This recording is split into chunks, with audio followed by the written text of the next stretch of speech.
다들 알고 계시는 것처럼 담임 목사님께서 목회 연구원로 필리핀 선교지에 가 계십니다. 그래서 그곳에서 새롭게 시작될 디모데후서 주일 강해 설교 말씀과 그리고 특별 새벽 기도회 등 여러 가지 설교와 관련된 부분들을 지금 열심히 이제 준비하고 계시고 씨름하고 계십니다. 담임 목사님 위해서 꼭 함께 기도해 주시기 바랍니다. 그리고 담임 목사님 안 계신 동안 담임 목사님을 대신해서 우리 교회를 이렇게 이끌어갈 우리 모든 부교역자들을 위해서도 꼭 함께 기도해 주시기 바랍니다. 오늘 함께 읽은 말씀을 가지고 예수를 아십니까? 이런 제목으로 좀 말씀을 나누어 보려고 합니다. 이런 질문을 좀 드리면서 시작을 하면 좋을 것 같습니다. 여러분, 예수를 아십니까? 네라고 이제 다들 대답을 하실 건데, 그렇다면 얼마나 알고 계십니까? 예수에 대해서. 우리 기독교는 예수에 대해서 좀 간략하고 좀 불명확한 것들을 제시하면서 그저 예수 믿으세요. 그냥 일단 믿으세요. 라고 하는 종교가 절대로 아닙니다. 보통 그렇게 오해들 하시는데 절대로 그렇지가 않지요. 늘 굉장히 구체적이고 명확한 예수 그리스도에 대한 실제적인 지식을 제시하면서 그 지식을 믿으세요. 이렇게 선포하고 증거하고 가르치는 그것이 바로 우리 기독교입니다. 우리가 믿는다고 고백하는 이 예수 그리스도는 언제나 실제적인 분이시죠. 우리는 항상 구체적이고 명확한 지식을 가지고 그 예수님을 믿는다고 고백하고 예배하며 나아가고 있는 것입니다. 그 다음에 여러분 다시 질문을 드려보겠습니다. 예수 그리스도에 대해서 구체적이고 명확한 지식들 가지고 계십니까? 예수를 아십니까? 사도 요한은 이렇게 말합니다. 요한복음 17장 3절 말씀입니다. 영생은 곧 유일하신 참 하나님과 그가 보내신 자 예수 그리스도를 아는 것이냐이다. 우리가 그렇게 바라고 꿈꾸고 소망하는 천국, 영원한 생명, 영생은 다른 게 아닙니다. 우리가 믿는 하나님이 유일한 창조주가 되시는 참 하나님이시다라는 것을 믿는 것이고 그 하나님이 보내신 우리의 구원자 그 예수 그리스도를 아는 것, 그게 바로 영생이다. 이렇게 말씀해 주십니다. 뒤집어서 생각해 보면은 얼마든지 이렇게 묵상할 수 있습니다. 예수 그리스도를 아는 자들만이 영생을 누릴 수 있다라는 것이죠.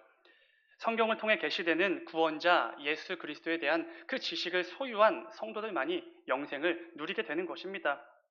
죄인들에게 허락된 하나님의 놀라운 그 은혜인 결과인 영생, 아무나 누리는 게 아니죠. 예수님을 아는 자들만 누리게 되는 겁니다. 그렇기에 이 땅을 살아가는 우리 모든 성도들은 예수 그리스도에 대해서 반드시 구체적이고 명확한 지식을 가지고 있어야만 됩니다. 그렇지 않으면 영생을 얻었는지 다시 한번 고민해 봐야 되는 것이지요. 제가 전에도 한번 말씀드렸듯이 제가 처음 예수 그리스도를 영접했던 그 순간에 대해서 잠시 좀 간증을 하고 넘어가려고 합니다. 그 기쁨과 감격과 감사로 가득했던 그 순간에 대한 내용입니다. 제가 20살에 이제 신학교에 입학을 해서 열심히 나름대로 공부를 하고 있을 때 이 예배를 드리게 되었는데 그러니까 매주 똑같이 드려졌던 그런 예배였습니다. 그때 예배를 드리는 중에 성령 하나님께서 제 마음을 강력하게 주장해 주셨습니다. 그리고 그 순간 예수 그리스도를 향한 어떤 강력한 확신과 믿음이 제 안에 가득하게 된 것이죠. 저는 그때 이 예배 중에 눈물을 쏟아내면서 예수 그리스도를 나의 구주로 영접하게 되었습니다. 그분의 십자가가 나를 위한 것이었고 나 같은 죄인 때문에 죽음까지 감당하셨던 우리 주님의 그 사랑, 그 십자가의 은혜, 그 보혈, 그 공로가 저 때문이라는 거, 저를 위한 것이라는 게 너무나 확신이 들게 된 것입니다.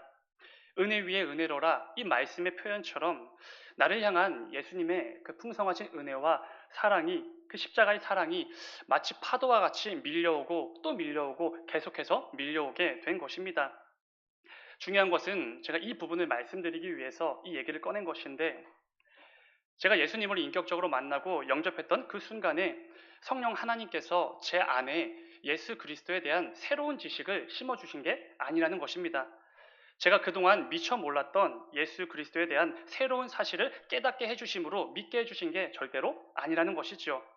어떤 이단들이 주장하는 것처럼 직통계시, 성령 하나님께서 그 순간 저에게 새로운 말씀들, 새로운 사실들을 직접 계시해 주셨던 게 절대로 아니었습니다. 죄인을 위해 이 땅에 오신 예수님, 모든 죄인들의 그 죄를 대신 짊어지시고 십자가를 지신 그 예수님, 그분의 죽음, 부활, 승천, 재림의 약속, 우리가 이미 다 알고 있는 그 내용들을 믿게 해 주신 것이지요.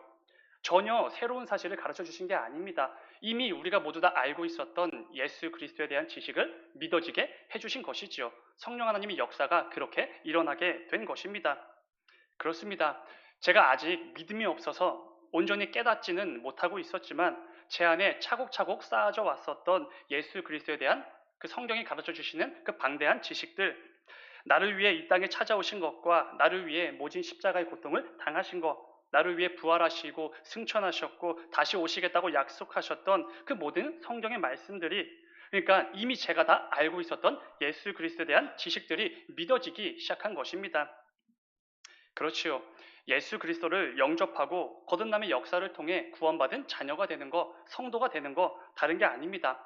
예수 그리스도에 대한 지식이 있어야지만 가능한 것입니다. 절대로 어떤 초자연적인 현상으로 기적적인 모습으로 이루어지는 게 아니지요. 예수 그리스도에 대한 알미 있어야지만 그 구원 받게 되는 것입니다.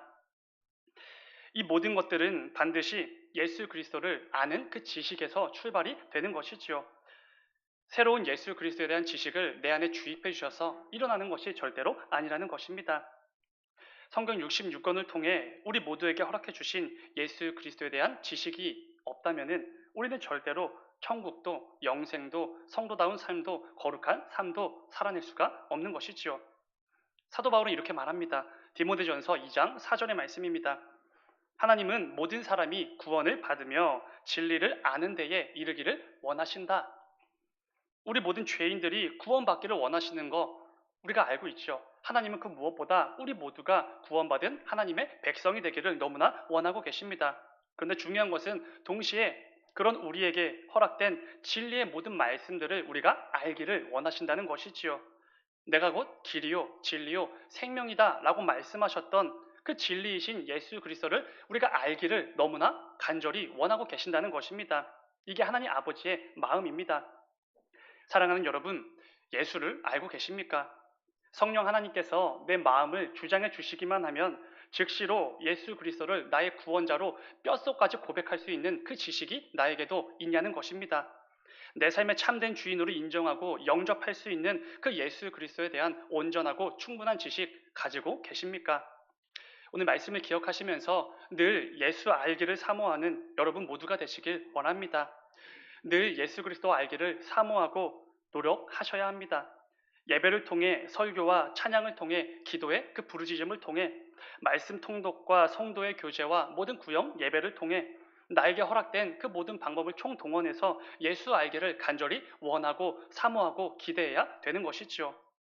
예수 그리스도를 알므로 나에게 주어진 그 구원의 감격과 기쁨을 더욱 풍성하게 누리려면 그래야 됩니다. 나의 구주가 되시는 예수 그리스도를 향한 나의 믿음을 더욱더 힘써 지켜나가기 위해선 그 지식이 꼭 필요한 것이지요. 오늘 우리가 함께 나누게 될 이 본문 말씀도 동일한 교훈을 주고 있습니다. 오늘 본문은 우리가 예수 그리스도에 대해서 올바로 정확히 알아야만 하는 그 이유에 대해서 분명히 제시해 주고 계시죠. 함께 읽은 본문 66절의 말씀입니다. 그때부터 그의 제자 중에서 많은 사람이 떠나가고 다시 그와 함께 다니지 아니하더라.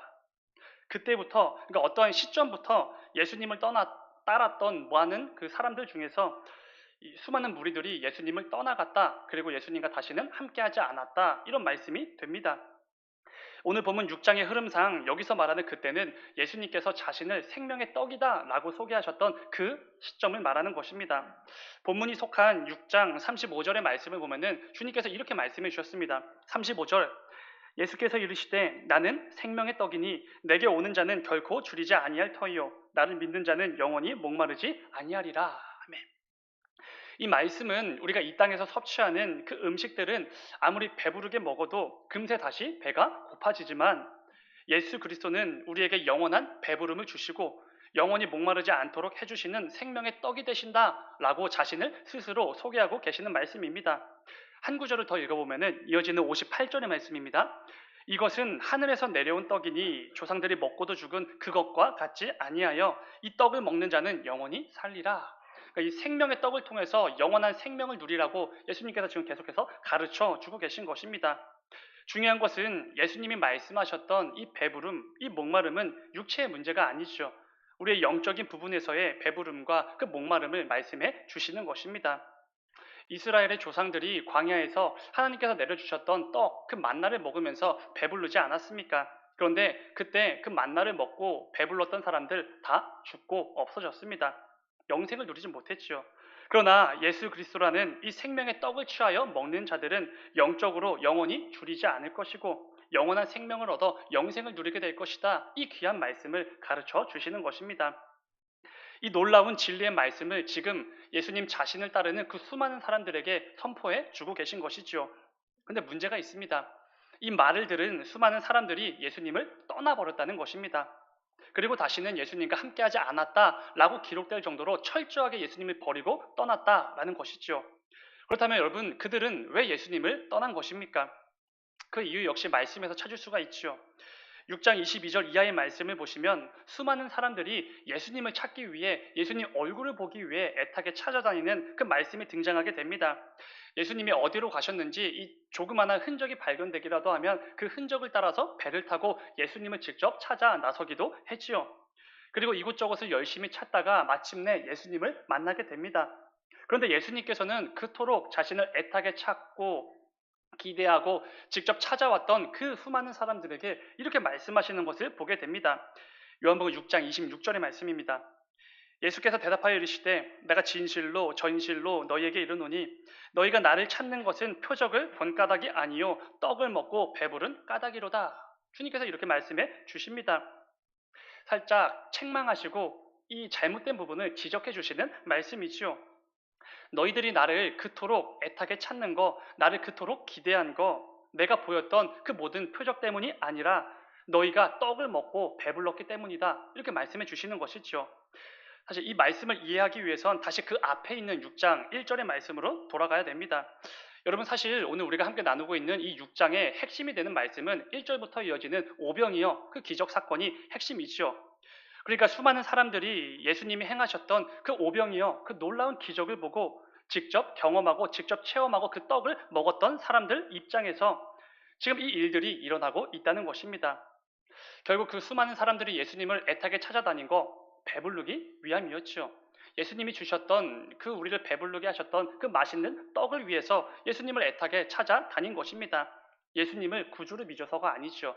메시아로 인정해서가 아닙니다. 단지 육체의 배고픔을 해결하기 위함이었습니다. 그저 자신들의 배를 불려줄 맛있는 떡을 넘치도록 주시는 분, 그 정도로 예수님을 생각했던 것이죠. 육체의 배부름을 위해서만 예수님을 그렇게 애타게 찾아다녔던 것입니다. 그렇습니다. 이들은 지금 예수님이 어떤 분이신지를 정확히 모르고 있는 것입니다. 어쩌면 정확히 알고 싶지 않았을지도 모르겠습니다. 굉장히 심각하게 예수님에 대해서 엄청난 오류를 가지고 잘못된 생각을 가지고 예수님을 쫓아다녔던 것이죠. 예수님 지금 그 부분을 지적하고 계시는 것입니다. 너희가 나를 찾는 이유, 내가 구주여서, 내가 메시아여서가 아니라 너희가 배부르기 위해서 나를 찾는구나. 이렇게 말씀해 주신 것입니다. 그런데 여러분, 이게 뭐가 문제입니까? 예수님께서 나에게 떡을 주시는 분으로 믿는 거 뭐가 문제냐는 것입니다. 왜 예수님을 내 배를 채워주실 분으로 인정하면 안 되는 것입니까? 간단하지요. 예수님은 고작 우리의 배고픔을 해결해 주시기 위해 이 땅에 오신 분이 아니시기 때문입니다. 나에게 필요한 그 무언가를 그거를 주시기 위해 이 땅에 오신 게 아니기 때문이지요. 예수 그리스도를 고작 그런 분으로 알고 따르는 것은 명백한 오류입니다. 그렇다면 우리 주님께서 무엇을 위해 이 땅에 오셨습니까? 죄로 인해 죽을 수밖에 없는 저와 여러분을 위해 오셨지요. 우리 모든 죄인들을 죄와 사망으로부터 완전하게 구원해 주시기 위해 영원한 죽음이 아니라 영원한 생명을 우리에게 허락해 주시기 위해 이 땅에 오셨습니다. 나는 하늘에서 내려온 생명의 떡이니 나를 먹으면 영원히 배부르게 될 것이다. 그 말씀이 이 의미인 것이지요. 중요한 것은 예수님을 육체의 배고픔을 해결해 주시는 고작 그런 분으로 여겼던 이 수많은 오해했던 사람들, 어쩌면 예수님이 정말 어떤 분이신지 관심도 없었던 이 사람들, 결국 어떻게 됩니까? 예수님께서 계속해서 영적인 배고픔, 생명의 떡에 대해서만 말씀하시니까 결국 예수님을 버리고 떠났습니다. 66절을 다시 한번 읽어보면은 그때부터 그의 제자 중에서 많은 사람이 떠나가고 다시 그와 함께 다니지 아니하더라. 자신들이 알고 있던 예수와 달라지자 떠난 것입니다. 자신들이 원했던 그 길과 그 가르침과 전혀 다른 행보를 예수님께서 보이시자 곧바로 주저없이 떠나버린 것이지요. 그리고 다시는 예수님과 함께하지 않았습니다. 자신들의 배를 배부르게 해줄 육체의 떡으로서 그 예수님을 열심히 쫓고 기대하고 따라다녔는데 정작 이 육체의 떡이 아니라 영적인 떡, 생명의 떡에 대해서만 선포하시는 그 예수님에게 실망한 것이지요. 자신들의 기대와 달랐기 때문에 곧바로 예수님을 떠나버린 것입니다. 여러분, 예수님을 제대로 알지 못하면 바로 이런 결과를 맞이할 수밖에 없습니다. 예수님을 제대로 이해하지 못하고 어떤 분이신지 그 지식이 우리에게 없다면 우리 역시 예수님을 떠나게 될 수밖에 없다는 것이지요. 제대로 알지 못하니 제대로 믿지 못하게 되는 것입니다. 결정적인 순간에 예수님을 버리고 이 세상의 것을 얼마든지 취하게 되는 것이지요. 더 이상 자신들에게 예수님이 필요하지 않았습니다. 예수님이 자신들에게 별 도움이 되지 않자 그 즉시로 예수님을 떠났던 어리석은 자들이지요. 근데 여러분 참 놀랍지 않습니까? 떡 5개와 물고기 2마리로 그 수만 명에 이르는 사람들을 전부 배부르게 먹이셨던 그 놀라운 기적을 직접 목격하고 체험하고 그 떡을 먹었음에도 불구하고 수많은 사람들이 예수님을 떠났습니다. 여기서 분명히 알 수 있는 것이 있죠. 기적은 우리에게 믿음을 줄 수 없습니다. 기적을 체험한다고 해서 기적처럼 없던 믿음이 생기는 게 절대로 아니라는 것이지요. 만약 그렇다면 그것이야말로 기적일 것입니다. 우리는 종종 이렇게 말하는 사람들을 만나게 됩니다. 기적을 내 눈앞에 보여주면 믿겠습니다. 교회 나가겠습니다. 이런 말입니다. 그런데 우리 역시 때때로 그럴 때가 있지 않습니까? 기적을 경험하게 해주시면 내가 간절히 원하는 거 이거 주시면 더 열심히 교회 다니겠습니다. 더 열심히 믿겠습니다. 더 열심히 섬기겠습니다. 이런 생각들 말입니다. 그런데 여러분 그렇지 않습니다. 우리 연약한 죄인들은 그렇게 호락호락한 존재들이 아니죠. 우리 스스로가 더 잘 알고 있을 것입니다. 출애굽한 이스라엘 백성들이 그것을 명백하게 증명해 주었지요. 그들은 이 출애굽이라는 말도 안 되는 기적을 경험했습니다. 그리고 곧바로 홍해가 갈라져서 그 홍해를 메마른 땅으로 건너는 이 말도 안 되는 기적 역시 체험했지요. 이후에도 수많은 기적들을 통해 광야에서 자신들을 인도하시고 보호하시고 늘 함께 하시는 그 하나님으로부터 놀라운 기적들을 매일같이 체험했습니다. 낮에는 구름기둥, 밤에는 불기둥으로 24시간 하나님의 그 기적을 체험했던 사람들, 그게 바로 이스라엘이지요. 그런데 그런 그들이 조금만 힘들어지자, 조금만 원망한 일이 생기자마자 어떻게 됩니까? 하나님을 버리지요. 하나님을 원망합니다. 모세를 원망합니다. 차라리 다시 애굽으로 돌아가서 노예로 살던 그 시절이 더 좋겠다. 이런 말도 안 되는 불평, 불만을 쏟아내게 되지요. 이게 우리들의 현 주소입니다. 놀라운 기적을 체험하고도 내가 원하는 것과 예수님이 다르면 곧바로 떠나지요. 조금만 내 기대와 다르게 되면 곧바로 하나님을 등지고 떠나버리게 되는 것입니다. 죄된 본성으로 가득한 우리 죄인들의 속에는 늘 내가 중심이기 때문이지요. 그래서 기적을 경험했다고 없던 믿음이 생기진 않습니다. 그렇다면 여러분 이제 이 부분이 중요할 것입니다. 어떻게 해야 끝까지 예수님을 떠나지 않을 수 있는가라는 겁니다. 어떤 상황에서도 심지어 하나님께서 내가 정말 싫어하는 그 일들을 감당하라고 요구하실 때 그때에도 어떻게 내가 끝까지 이 믿음을 지킬 수 있는가라는 것이지요. 내가 생각했던 것과는 예수님이 너무나 다른 분이시고 내가 기대했던 것과는 이 교회가 너무나 다른 것이고 가르치고 선포하는 그 예수님이 정말로 나랑 맞지 않는다고 느껴질 때 우리가 끝까지 예수님을 떠나지 않고 그 곁을 지킬 수 있는 방법이 무엇이냐는 것입니다. 일단 기적으로는 불가능하다는 거 증명이 됐지요. 근데 사실 여러분 그 방법 너무나 간단합니다. 제대로 알면 되시오. 어떤 걸 말입니까? 예수님을 제대로 알면 됩니다. 이 표현 참 많이 들어보셨을 것입니다. 제대로 알아야 제대로 믿는다. 근데 여러분 성경적으로 정말로 그렇습니다. 제대로 알아야 정말로 제대로 믿을 수 있지요. 그래야 어떤 상황에서도 우리는 주님을 떠나지 않고 그 곁을 지킬 수 있게 됩니다. 오늘 본문에서 오병이어 기적을 체험하고도 자신을 떠나버렸던 그 수많은 무리들을 보면서 예수님께서 그 주변에 남아있는 제자들에게 이렇게 말씀해 주십니다. 본문 67절 예수께서 12제자에게 이르시되 너희도 가려느냐? 너희도 저들처럼 나를 떠나려느냐? 너희도 저들처럼 나를 단숨에 버리고 그냥 가려느냐? 이렇게 물어보십니다. 그런데 그때 굉장히 놀라운 말씀이 이어지게 됩니다. 이어지는 68절과 69절의 말씀인데 우리 이 말씀 함께 읽겠습니다. 시작. 시몬 베드로가 대답하되 주여 영생의 말씀이 주께 있사오니 우리가 누구에게로 가오리이까? 우리가 주는 하나님의 거룩하신 자이신 줄 믿고 알았사옵나이다. 아멘. 생명의 떡이 되시는 그 예수님은 우리에게 영원한 생명을 주시는 그런 분으로 이 땅에 오셨습니다. 그런데 사람들은 예수님을 그저 이 육체의 배고픔을 해결해 주시는 분으로 오해했지요. 그래서 자신들이 알고 기대했던 예수님과 다르자 곧바로 떠나게 됩니다. 그러나 베드로를 포함한 다른 제자들을 떠나지 않았습니다. 끝까지 예수님 곁에 남아 있었지요. 그런데 이것이 어떻게 가능했던 것입니까? 방금 읽은 말씀에 의하면 예수님이 어떤 분이신지를 정확히 알고 있었기 때문입니다. 이것밖에 이유가 없지요. 영생의 말씀이 주께 있사오니 우리가 주는 하나님의 거룩한 자이신 줄 믿고 알았사옵나이다. 우리가 이 사실을 아는데 우리가 주를 떠나 어디로 가겠습니까? 이런 고백을 하는 것이지요. 그렇습니다. 베드로의 이 고백을 통해 우리가 분명히 알 수 있는 것이 있지요. 예수님이 어떤 분이신지 예수님에 대해서 정확히 알고 있는 사람은 어떤 상황에서도 예수님을 떠나지 않습니다. 예수님이 어떤 분이신지 알기 때문이지요. 예수님에 대해서 제대로 알고 있는 사람은 비록 내 생각과 기대와 전혀 다른 것을 말씀하고 가르치시는 그 예수님이시라고 하더라도 떠나지 않습니다. 예수님이 어떤 분인지 알기 때문이지요. 우리가 온전한 믿음을 통해 하나님께서 기뻐 여기실 만한 그 신앙생활을 이어갈 수 있는 거 다른 방법이 아닙니다. 어떤 기적이나 놀라운 체험을 통해서가 절대로 아니죠. 나의 구원자가 되시는 영생의 말씀을 가지고 계시는 그 예수 그리스도를 우리가 제대로 알 때 성도다운 삶이 가능해지는 것입니다. 사도 바울의 겉면을 생각해 보시기 바랍니다. 에베소서 4장 13절의 말씀입니다.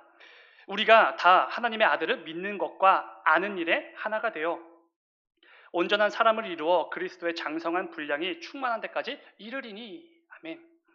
우리 모두는 주님 다시 오시는 그 날까지 이 땅을 성도로 살아갑니다. 그런데 그냥 죽지 못해 살아가는 그런 것이 아니라 그리스도의 장성한 분량에 이르기까지 부단히 애를 쓰며 노력하며 성도답게 살기 위해 살아가는 것이지요. 그런데 중요한 것이 무엇입니까? 우리 성도가 그리스도의 그 장성한 분량에 이르기까지 반드시 필요한 게 바로 하나님의 아들이 되시는 예수 그리스도를 아는 일, 그게 꼭 필요하다는 것입니다.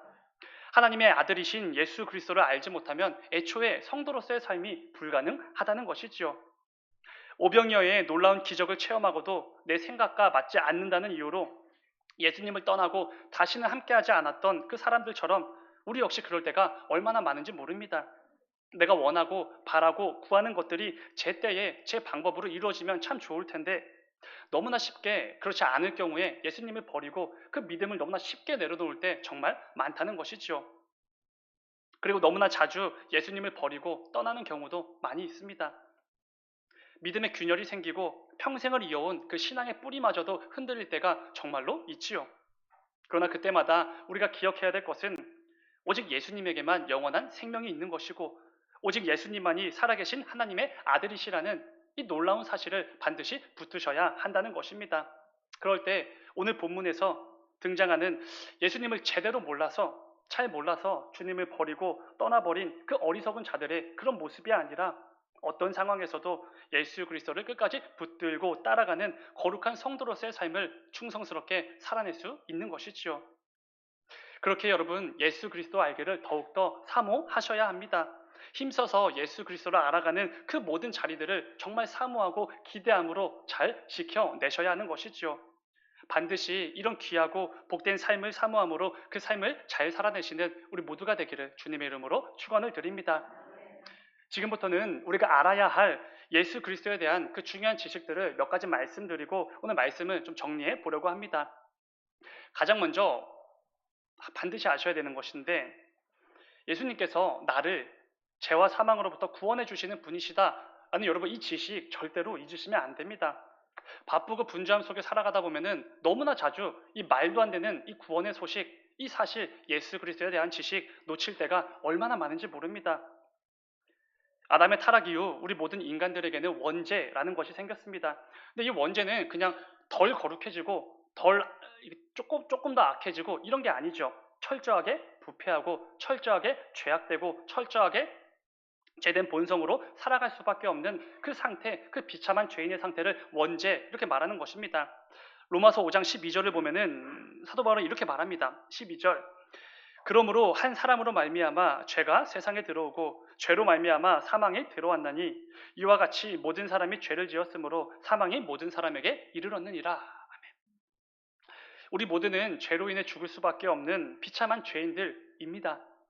생각하고 계획하는 것마다 악하고 내뱉는 말들마다 악한 죄인들이지요. 죄의 삭은 사망이라. 이 말씀처럼 그 죄의 대가는 반드시 죽음으로 치러야만 됩니다. 이것이 하나님이 정하신 법이기에 반드시 죄인들은 그 죄로 인해 죽어야 됩니다. 중요한 것은 그냥 육체의 죽음이 아니라 영원한 죽음, 영적인 죽음, 영원한 그 하나님 아버지와의 그 완전한 단절을 의미하는 것이지요. 영원한 죽음에 처해져서 그 죽음을 두려움에 떨면서 두려움에 하루하루 살아갈 수밖에 없는 비참한 죄인들, 이게 바로 우리의 현실이었습니다. 그러나 하나님께서는 죄와 사망에 허덕이며 죽어가는 우리를 그냥 내버려 두지 않으시죠. 우리 모두를 모든 죄와 사망으로부터 구원해 주시기 위해 유일하신 아들 독생자 예수 그리스도를 우리에게 보내주셨습니다. 그분은 친히 우리를 찾아오셔서 십자가의 보혈로 우리의 모든 죄를 사해 주셨지요. 우리가 아직 죄인 되었을 때에 여전히 부패하고 비참한 죄인으로 살아갔던 그 비참한 죄인의 모습일 때에 예수 그리스도께서 우리 모두를 대신해 십자가에 달려 죽으심으로 우리 모든 죄의 값을 갚아 주셨습니다. 내가 당해야 할 그 모진 고통도 주님께서 당하셨고 모든 채찍과 모욕과 저주와 죽음까지도 예수님께서 우리 모두를 대신해서 감당해 주셨던 것입니다. 이어지는 로마서 5장 19절의 말씀을 보면은 이렇게 말씀합니다. 한 사람이 순종하지 아니함으로 많은 사람이 죄인 된 것 같이 한 사람이 순종하심으로 많은 사람이 의인이 되리라. 한 사람 아담의 불순종으로 모든 이들이 죄인이 되었습니다. 그런데 한 사람 예수 그리스도를 통해서 많은 이들이 죄로부터 구원받아 의인이 된다. 이런 말도 안 되는 말씀입니다. 이것을 우리는 신학적으로 죄의 전과 의의 전가 이렇게 표현하기도 하죠.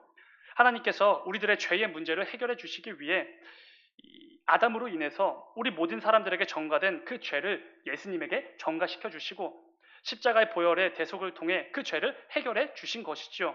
이를 통해 우리의 모든 죄가 예수님에게 완전히 전가되었고 오히려 예수 그리스도의 그 말도 안 되고 거룩하고 존귀한 의가 우리에게 도로 전가된 것입니다. 우리의 죄를 전부 가져가시고 되려 우리에게 그 존귀한 의를 가득 주신 것이지요. 이 놀랍고 기쁜 소식을 우리는 복음 이렇게 부릅니다. 그렇습니다. 우리가 예수 그리스도에 대해서 반드시 알아야 될 부분 중 하나는 이것이지요. 예수님은 구원자가 되시고 나를 구원하시기 위해 이 땅에 오셨다라는 사실 반드시 아셔야만 됩니다. 사도 요한이 말했던 것처럼 영원한 생명은 예수 그리스도를 아는 것이라고 말할 때 여기서 우리가 예수를 안다라고 말하는 것은 바로 이런 의미죠. 나를 구원하시기 위해 우리 모든 죄인들을 위해 이 땅에 오신 유일한 구원자가 되시는 예수 그리스도, 이 의미가 담겨져 있는 것입니다. 사랑하는 여러분, 내 삶의 유일한 구원자가 되시고 참된 주인이 되시는 그 예수 그리스도를 분명하게 알고 믿음으로 늘 그분을 내 삶 속에 영접하는 우리 모두가 되기를 주님의 이름으로 축원을 드립니다.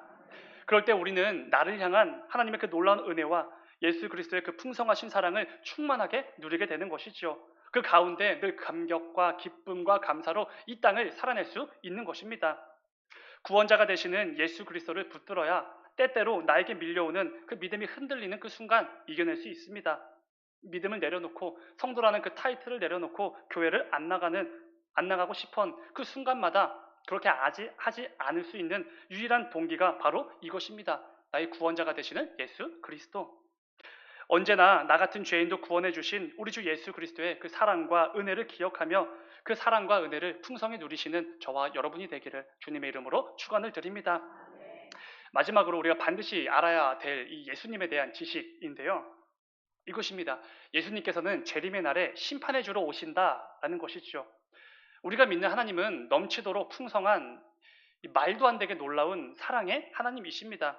동시에 엄중한 심판을 내리시는 공의의 하나님이시다라는 사실 우리는 잊으면 안 됩니다. 말씀을 같이 읽겠습니다. 우리 마태복음 25장 31절부터 33절까지의 말씀인데 조금 길지만 우리 함께 읽겠습니다. 시작. 인자가 자기 영광으로 모든 천사와 함께 올 때에 모든 민족을 그 앞에 모으고 각각 구분하기를 목자가 양과 염소를 구분하는 것 같이 하여 양은 그 오른편에 염소는 왼편에 두리라. 아멘. 하나님께서 정하신 때가 되면 예수님께서는 이 땅에 다시 오십니다. 우리가 흔히 재림이라고 부르는 그 날이 이때 있는 것이죠. 그런데 그냥 오시는 게 아니라 심판의 주로 오셔서 이 땅을 심판하시는 것입니다. 마치 목자가 양과 염소를 구분하여 나누는 것처럼 우리 모든 사람들을 구분하여 심판을 내리신다라는 것이지요. 중요한 것은 이어지는 구절들을 보면은 결국 저와 여러분이 받게 될 그 심판의 기준은 우리의 삶입니다. 삶. 이 땅을 살아가는 동안 주님의 말씀과 그 가르침에 순종하여 충성스럽게 잘 살아냈는지, 그렇지 못했는지 그 삶을 통해 우리를 판단하시고 평가하시고 정죄하시고 심판하신다는 것입니다. 예수님께서 이렇게 말씀하시지 않으셨습니까? 내가 열매로 그들을 알리라.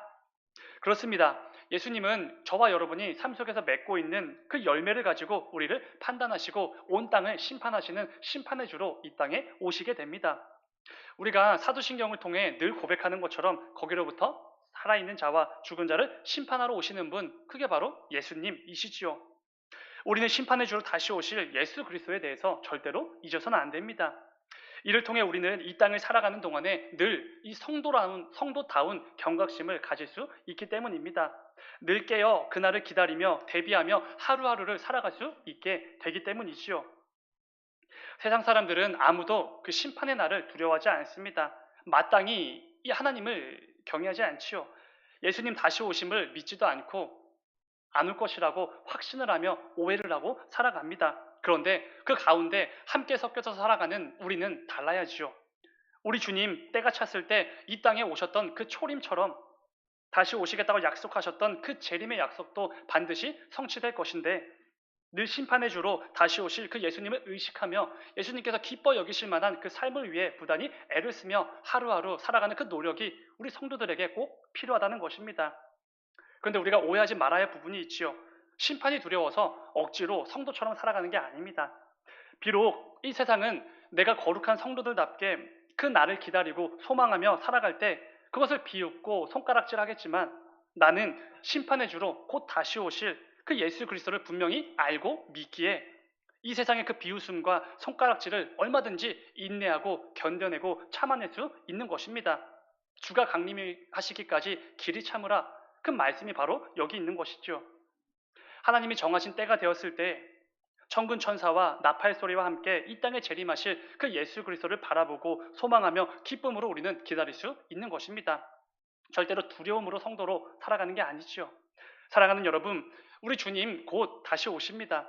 심판의 주로 오셔서 이 땅을 심판하실 그 날이 곧 올 것입니다. 우리 주님께서 내가 속히 오리라 라고 말씀하셨고 약속해 주셨기 때문이지요. 우리 주님께서 약속하신 것이기에 이거는 이루어질 수밖에 없습니다.